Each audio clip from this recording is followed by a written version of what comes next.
జై శ్రీరామ్. శ్రీమాత్రే నమః. శ్రీ గురుభ్యో నమః.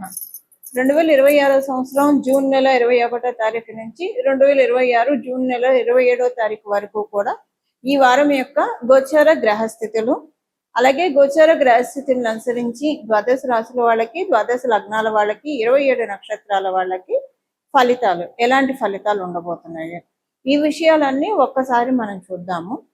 మొదటిగా గోచార గ్రహగతులు, గోచారంలో ఉన్న గ్రహగతులు. వృషభ రాశిలో మంగళ సంచారము, మిథున రాశిలో రవి బుధుల సంచారము. మొదటి 2 రోజులు మిథున రాశిలో సంచారం చేస్తున్న బుధదేవుడు తర్వాత కర్కాటక రాశిలో ఆయన సంచారం కొనసాగిస్తారు. కర్కాటక రాశిలో దేవగురువైన బృహస్పతి, అసురు గురువైన శుక్రాచార్యుల వారి సంచారము. సింహరాశిలో కేతుదేవుని సంచారము. కుంభరాశిలో రాహుదేవుని సంచారము. ఆఖరిదైన మీనరాశిలో శని మహారాజు సంచారము. గోచారంలో గ్రహస్థితులు, గ్రహ గమనాలు ఇలా ఉన్నాయి. ఈ గ్రహ గమనాలను అనుసరించి ఎలాంటి ఫలితాలు ఉంటాయి, ఈ ఫలితాలు తెలుసుకోవడానికి ముందుగా ఈ వారం గోచారంలో ఏమైనా ప్రత్యేక అంశాలు ఉన్నాయా, అంటే గోచార గ్రహగతులు ఏమైనా ప్రత్యేకతని సూచిస్తున్నాయా, ఈ విషయాన్ని పరిశీలిస్తే దేవగురువైన బృహస్పతి, అసలు గురువైన శుక్రాచార్యుల వారు వీరిద్దరూ కూడా కర్కాటక రాశిలో కాలపురుషుడు కుండలిలో 4వ స్థానంలో సంచారం చేయడం, అది బృహస్పతికి ఉచ్చక్షేత్రం అవుతుంది. మనకి నైసర్గిక కారకత్వాలనే ఉంటాయి. వాటిల్లో 4వ హౌస్, 4వ భావము శుక్రుడిని సూచిస్తుంది. ఎవరికైనా చతుర్థంలో శుక్రుడు ఉంటే గృహ సౌఖ్యం, మాతృ సౌఖ్యం ఇవన్నీ చాలా చక్కగా ఉంటాయి. మంచి గృహం దొరుకుతాయి వాళ్ళకి, ఎక్కడికి వెళ్ళినా అలా గృహ సౌఖ్యం చాలా బాగా ఉంటుంది. అలాగా నైసర్గికంగా మనం చూసుకుంటే చతుర్థ భావం శుక్రుడికి చాలా పర్ఫెక్ట్ గా ఉంటుంది. అలాగే గురు భగవానుడికి కాలపురుషుడి కుండలిలో చతుర్థ స్థానం బలోపేతంగా ఉంటుంది. ఆయనకి దిగ్బలం చాలా ఎక్కువగా ఉంటుంది. దానికి కారణం అది ఉచ్చ రాశి అవ్వడము. ఇవి అన్నిటికంటే ఎక్కువగా స్పెషల్ సిగ్నిఫికెన్స్ ని గోచారంలో మనకి సూచిస్తుంది. ఆ తర్వాత బుధ భగవానుడు కూడా మొదటి 2 రోజుల తర్వాత నుంచి ఆయన కర్కాటక రాశిలోకి రావడము. అంటే 3 శుభగ్రహాలు కాలపురుషుడు కుండలిలో చతుర్థ స్థానంలో కలుస్తున్నాయి. 3 శుభగ్రహాలు 4వ స్థానంలో కలిసి ఉండడము ఇది చాలా మంచిది. అంటే ఏ విషయాల్లో మంచిది, ఇప్పుడు మీ రాశిని అనుసరించి ఈ ఫలితాలు మారుతాయి. ఏ ఏ ఏ విషయాల్లో బాగుంటుంది. మామూలుగా మనం కాలపురుషుడి కుండలిలో నుంచి తీసుకుంటే ఇంట్లో బాగుంటుంది, శాంతియుతమైన వాతావరణం ఉంటుంది, ఇంట బయట కూడా ప్రశాంతంగా ఉంటుంది. అన్నిటికీ మించి ఇంట్లో గృహ సౌఖ్యం చాలా చక్కగా ఉంటుంది. ఇంట్లోని వారి ఆరోగ్యం కావచ్చు, మన ఆరోగ్యం కావచ్చు, ఇలా ప్రతిదీ కూడా బాగుంటుంది. మళ్ళీ మీ రాశిని అనుసరించి ఏ విషయాల్లో ఇంకా ఎక్కువ, ఇది జనరల్ గా అందరికి అప్లికేబిలిటీ అయ్యే పాయింట్. అందరికీ బాగుంటుంది, ఇంట్లో ప్రశాంతంగా ఉంటుంది. ఇంట్లో ఏదైనా ఘర్షణ పూరిత వాతావరణం ఉంటే అవన్నీ సద్దు మణిగిపోయి ఇంటి వ్యక్తుల మధ్య, ఇంట్లో ఉన్న వ్యక్తుల మధ్య భేదాభిప్రాయాలు లేకుండా, కొన్ని సమాభిప్రాయాలు లేకపోయినా దేవుడు ఎరుగ, భేదాభిప్రాయాలు లేకుండా మీ జన్మజాతకం బలంగా ఉంటే అందరూ కూడా ఒకటే మాట మీద నిలబడడం, ఇలాంటివన్నీ ఉంటాయి. ఇది జనరల్ గా అందరికి అప్లికేబుల్ అయ్యే పాయింట్స్ ఉంటాయి. ఇప్పుడు మీ రాశిని, మీ లగ్నాన్ని అనుసరించి మీకు ఇంకేంటి స్పెషల్ అంశం అన్నది ఇప్పుడు మనం విడివిడిగా చూద్దాం. ధనుసు రాశి ధనుసు లగ్నాల్లో పుట్టిన వాళ్ళకి హెల్త్ కాంప్లికేషన్స్ ఏవైనా ఉంటే చక్కగా సెట్ అయ్యే సమయము. అన్ని హెల్త్ కాంప్లికేషన్స్ సెట్ అవుతాయి. అలాగే మీ కుటుంబ సభ్యులకి కూడా హెల్త్ విషయంలో ఏమైనా ఇబ్బందులు ఉంటే అవి చక్కగా సెట్ అయ్యే సమయము. మీకేంటంటే ఈ సమయంలో ఇన్హెరిటెన్స్ ప్రాపర్టీస్ ఏమైనా రావాలని ఉంటే కనుక అవి కొంత మూమెంట్ రావడానికి ఛాన్స్ ఉంది. అవి వస్తే రావనేది మీ జన్మజాతకాన్ని అనుసరించి ఆధారపడి ఉంటుంది. బట్ ఇప్పుడు మూమెంట్ కి ఛాన్స్ ఉంది. ఇన్హెరిటెన్స్ ప్రాపర్టీ, పెద్దల నుంచి ఆస్తి ఏమైనా రావాలంటే అది వచ్చే సమయం ఇది. మీరు ఏదైనా ఎప్పటి నుంచో ప్రాపర్టీ సేల్కి పెట్టారు, అమ్ముడు అవ్వట్లేదు అని అనుకున్నది ఇప్పుడు అమ్ముడు అవుతుంది. ఇలాగా ప్రాపర్టీకి సంబంధించిన బ్లెస్సింగ్స్ ఈ వారం మీకు దేవతల ఆశీస్సుల వల్ల చాలా చక్కగా ఉంది. దానివల్ల మీకు చాలా హాయిగా అనిపిస్తుంది. ఒకవేళ మీ పిల్లలు కనుక ఉద్యోగస్తులు అయితే, ఓకే, వాళ్ళు ఒక ఏదన్నా ఒక వాల్యుబుల్ ప్రాపర్టీ అన్నా తీసుకుంటారు, స్థలం అన్నా తీసుకుంటారు, వెహికల్ అన్నా తీసుకుంటారు.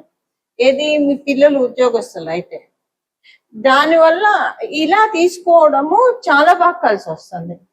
ఇప్పుడు అనుకుంటూ ఉంటారు కదండి, పెళ్ళైన దగ్గర నుంచి కలిసి వచ్చింది, లేదా మా పిల్లలు ఇంటర్ చదివినప్పటి నుంచి కలిసి వచ్చింది, డిగ్రీ చదివినప్పటి నుంచి కలిసి వచ్చింది, ఇలా అనుకుంటాం కదా పిల్లలు పుట్టినప్పటి నుంచి కలిసి వచ్చిందని. అలా ఉండే సమయం ఇప్పుడు మీకు. మీ పిల్లలు ఏదో ఒకటి తీసుకుంటారు, అది తీసుకున్నప్పటి నుంచి ఎనర్జీస్ బాగా మారుతాయి. మీకు చాలా అంటే పాజిటివ్ వైబ్స్ మీకు తెలుస్తూ ఉంటుంది. మారుతుంది అంటే ఆ వస్తువు మీకు సెంటిమెంట్ అవుతుంది, ఇల్లు అయినా అది సెంటిమెంట్ అవుతుంది. ఇప్పుడు కొనేది నేను చెప్పేది అంటే ఈ వీక్ నుంచి ఒక 3 months లోపల ఎప్పుడైనా కొనొచ్చు. అది ఒక సెంటిమెంట్ గా కూడా అయిపోతుంది. కారణం ఏంటంటే మంచి ఎనర్జీస్ తో వస్తుంది, కలిసి వస్తుంది కాబట్టి మీకు. ఇది వివాహ ప్రయత్నాలు చేయాలనుకున్న వాళ్ళకి చక్కటి శుభ సమయం. విద్యార్థులందరికీ కూడా అనుకూలమైన సమయం. ఇవి ఈ వారం యొక్క గోచార గ్రహస్థితుల ఫలితాలు. ధనుసు రాశి, ధనుసు లగ్నంలో పుట్టిన వాళ్ళకి పరిహారం. ఈ వారం చేసుకోవాల్సిన పరిహారము, ఈ వారంలో చతుర్థ స్థానం చాలా బలంగా ఉంది కాబట్టి చతుర్థ స్థానం, మాతృస్థానం, కుటుంబ స్థానం, ఇంకా అనేకం ఉంటాయి. వాహన సౌఖ్యం, గృహ సౌఖ్యము చాలా ఉంటాయి చతుర్థ స్థానంలో మనం చూడాల్సినవి. చతుర్థ స్థానం బలంగా ఉండడం వల్ల అమ్మవారి ఆరాధన చాలా చక్కటి సత్ఫలితాన్ని ఇస్తుంది. ద్వాదశ రాశుల వాళ్ళు, ద్వాదశ లగ్నాల వాళ్ళు ఏ అమ్మవారినైనా ఆరాధించవచ్చు. మీరు శ్రీ మహాలక్ష్మి అమ్మవారి ఆరాధన చేస్తే శ్రీ మహాలక్ష్మి అమ్మవారి ఆరాధన, లలిత అమ్మవారి ఆరాధన, సరస్వతి అమ్మవారి ఆరాధన, దుర్గా అమ్మవారి ఆరాధన, అలా ఏ అమ్మవారి ఆరాధన అయినా చేయవచ్చు. చాలా మంచి ఫలితాన్ని ఇస్తుంది.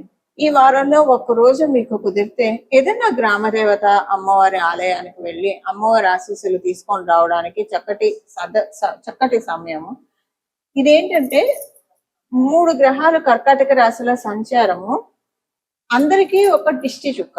ఇప్పుడు మన ఇంట్లో మన పెద్దలు మనకి దిష్టి తీస్తూ ఉంటారు, అనుకుంటూ ఉంటాం కదా, దిష్టి దోషాలు, నరదిష్టి, నరఘోష, నరపీడ.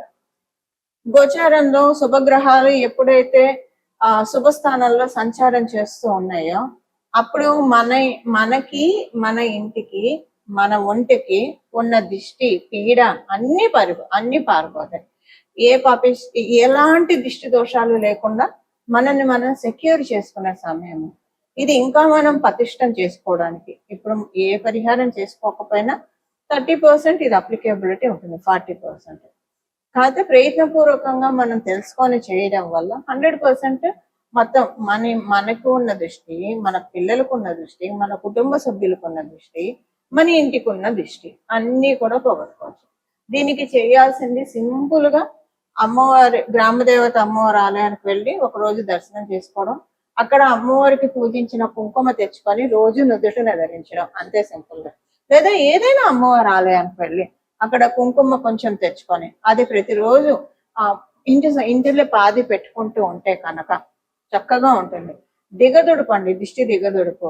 ఇది చాలా అరుదుగా వచ్చే అవకాశం. ఎందుకంటే కర్కాటక రాశిలో గురు భగవానుడు ఇప్పుడు మళ్ళీ వచ్చే సంవత్సరం ఇదే నెలకి కొంచెం అటు ఇటుగా శుక్రాచార్యుల వారు సంచారం చేస్తారు, బుధ భగవానుడు సంచారం చేస్తారు. సంవత్సరానికి ఒకసారి వాళ్ళు ఖచ్చితంగా కర్కాటక రాశిలో సంచారం చేస్తారు.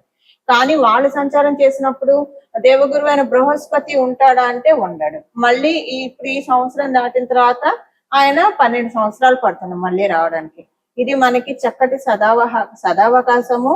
మనకి, మన కుటుంబ సభ్యులకు ఉన్న దిష్టి పోగొట్టుకోవడానికి, అలాగే మన ఇంటికి ఉన్న దిష్టిని దిగదొడుపు తీయడానికి సింపుల్ గా అమ్మవారిని అర్చించిన కుంకుమ తెచ్చుకొని అది నుదుటన రోజు పెట్టుకోవడం. మీరు ఇంట్లో రోజు కుంకుమ అర్చన చేస్తూ ఉంటే, అది మీరు పెట్టుకుంటూ ఉంటే అది కూడా మంచిది.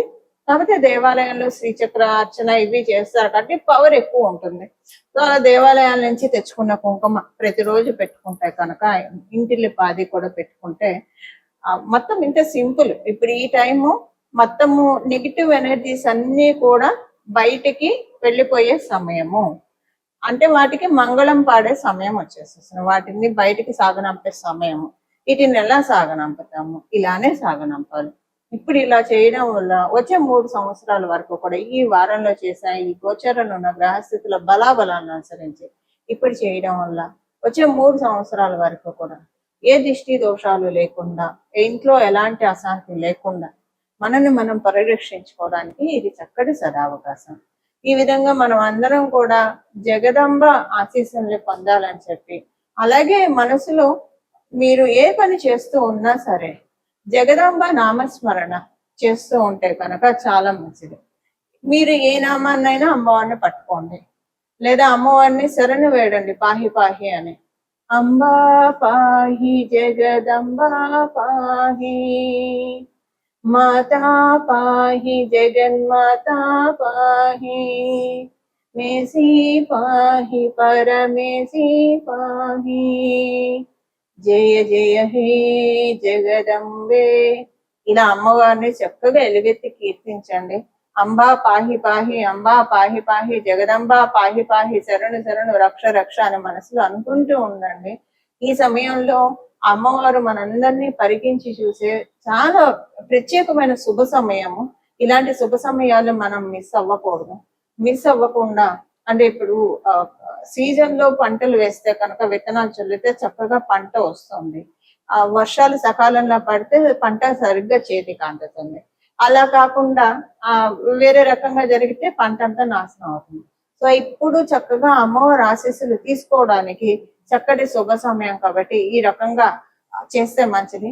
మీ అదృష్టం, మీలో ఎవరికైనా ఈ 1 వీక్ లో మీకు పుట్టినరోజు కావచ్చు, పెళ్లి రోజు ఇలాంటివి ఏమన్నా వస్తే కనుక ఇంకా మీరు నిజంగా నక్కతోక తొక్కినట్లే. ఆ రోజు అమ్మవారి గుడికి వెళ్ళి, ఎలాగో వెళ్తారనుకోండి, అమ్మవారి కుంకుమ తెచ్చుకొని ధరించండి. మీకు ఇంకా యాడెడ్ అడ్వాంటేజ్, ఎక్కువ బ్లెస్సింగ్స్ రావడానికి చక్కటి అవకాశం ఉంటుంది. ఇవండి ఈ వారం యొక్క గోచార గ్రహస్థితుల ఫలితాలు, అలాగే దాన్ని అనుసరించి చేసుకోవాల్సిన పరిహారము. ఇలా మనం అందరం కూడా అమ్మవారి యొక్క కృపకి పాత్రలు అవ్వాలని చెప్పి మనందరి తరఫున జగదంబికను, జగన్మాతను, పరాదేవతను మనస్ఫూర్తిగా శిరస్సు వంచి ప్రణామం చేస్తూ మంగళం. నమో భగవతే వాసుదేవాయ.